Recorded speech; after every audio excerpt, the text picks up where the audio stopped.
उतारे प्रयास कर रहा हूं। इससे आधे में मैं लीगल वालों को निपटा देता। एक व्यक्ति लीगल में न जाता, जितने गए थे सब अपना पेपर लेकर भाग आते। अगर मैं आज ये मिशन चला दूं आज भी कि लीगल गए लोग अपनी एफआईआर वापस लेकर के आए, तुरंत रजिस्ट्री करा लें, आप यकीन जानिए 10% भी एफआईआर अगर मैंने इसे खत्म कर दी तो 100% लोग भाग आएंगे। और मिनट नहीं लगेगा मुझे अपनी कंपनी को लीगल पचड़ों से बाहर निकालने में, मिनट नहीं लगेगा उनसे लिखवाने में यह बात कि हां उन्होंने गलती से एफआईआर करी, मिनट नहीं लगेगा मुझे उनसे जो चाहूं वो लिखवा लूं। अगर पैसा दिलवाने की लालच देकर झूठ बोलकर कुछ बेईमान एसोसिएट, कुछ दलाल किस्म वकीलों ने उनसे अनाप शनाप एफआईआर करा दी, तो पैसे की गारंटी देकर, जमीन देकर मैं जो चाहता वो लिखवा सकता था। अगर मैं चाह लूं तो आज की तारीख में 100-200 कस्टमर इमीडिएट मैं जहां जो कहूंगा लिख के देने को तैयार होंगे कि हमसे एफआईआर करवाई गई, हमसे झूठ बोला गया, हमसे पैसा लिया गया। मैं कुछ भी करवा सकता हूं, लेकिन यह कायरता मुझे नहीं आती। मुझे लड़ाई ऐसे नहीं जीतनी है, मुझे दमदारी के साथ जनता को जवाब देना है। मुझे 2-4-10% कस्टमर को नहीं, मुझे कानून को नहीं, मुझे आप अपने कस्टमर जवाब देना है जो मेरे साथ पहले दिन में थे, जिनके साथ मैं आज हूं और जिनके साथ मुझे हमेशा रहना है। इसलिए मेरा आपसे निवेदन, अनुरोध है, ये मेरे सम्मान की लड़ाई है, ये मेरी इज्जत की लड़ाई है। मैं इन सारे ऑप्शंस को छोड़कर पब्लिकली आप सबके सामने आकर के सारी रुकावटों के बाद भी अपने लिए कोई रियायत ना छोड़कर पहले आपकी लायबिलिटी उतारने जा रहा हूं। तो मैं चाहूंगा कि आपका सहयोग मुझे मिले। आप में से जिनके पेपर जमा हुए हैं, बहुत से लोगों के बारे में सुनता हूं या देखने में आ रहा है कि मुझे मैसेज करते हैं मेरे नंबर पर। मैं आपको आज एक बात बता दूं कि मेरा ये नंबर जिस पर व्हाट्सएप चलता है हमेशा मेरे पास नहीं होता है। इस नंबर पर हमारे कुछ ऐसे स्टाफ को भी बैठाया गया है कि जो दिन में या कभी कभी इस पर रिप्लाई देते हैं।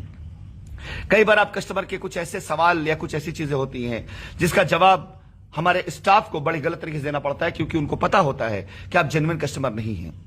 लेकिन ये ध्यान रखिएगा कि अगर डेटा चेक होने में पकड़ गया कि आप ऐसे कस्टमर हैं जिनका पेपर तो जमा है, भरोसा आपने किया, लेकिन आपका मकसद कुछ और है, तो ऐसे सभी कस्टमर की लायबिलिटी किसी हाल में नहीं उतरेगी। आपको जो करना हो कर लीजिएगा, लेकिन हम मान चलेंगे कि आप कुछ कर सकना होता तो पहले कर चुके होते। नंबर 2, आप में से कुछ कस्टमर ऐसे हैं जो हमारे अधिवक्ताओं को, हमारे वकीलों को डायरेक्ट फोन करते हैं पैरवी के लिए। कुछ गलती की हमारे अधिवक्ताओं ने कि एक आध लोग पैरवी कर दी और मैंने साफ उनकी फाइल मंगवा करके कह दिया इसको रख दो किनारे। फिर से मैं बोल दूं, आप में से यदि कोई भी कस्टमर हमारे किसी अधिवक्ता को किसी भी तरीके से प्रलोभन देकर, सिफारिश करके, रिश्ते निकाल करके अगर पैरवी करवाएगा तो बगैर मेरे सिग्नेचर, बगैर मेरे अप्रूवल 1 इंच जमीन नहीं लिखी जा सकती है। और अगर एक भी पेपर पैरवी का मेरे पास आया, उस फाइल को 3 महीने के लिए दबा दिया जाएगा। तो आप में से जितने लोगों का मेरे पास अभी तक पैरवी आई है, जिन्होंने भी हमारे अधिवक्ताओं को जहां आपने पेपर जमा किया है वहां पर फोन करके या किसी भी तरीके से अपनी पैरवी करवाई और अधिवक्तागण ने अगर आपकी पैरवी की, तो वो पैरवी आपकी उतरने वाली लायबिलिटी हो सकता है 1 हफ्ते, 2 हफ्ते, 3 हफ्ते में उतरने वाली हो सकता है 1 महीने में उतरने वाली हो, उसमें उस समय में 3 महीना और जोड़ दिया जाएगा। इसलिए मेरा अनुरोध है, निवेदन है, इस कार्य को पारदर्शिता से होने दीजिए। मुझे सबकी लायबिलिटी उतारनी है। 1000 कस्टमर से ऊपर कस्टमर है जिनकी लायबिलिटी मैं पहले फेज में खत्म करने जा रहा हूं और अपने बूते पे जा रहा हूं। आप जरा सोचिएगा, जोड़िएगा, किसी भी हाल में 50 करोड़ रुपए से नीचे का माल नहीं है वो जो आपकी लायबिलिटी उतारने के नाम पे खर्च होने जा रहा है। ये 50 करोड़ रुपए आपका नहीं था, शाइन परिवार का नहीं था। ये 50 करोड़ रुपए किसी का दिया पैसा नहीं है। ये 50 करोड़ रुपए मेरे संसाधन है।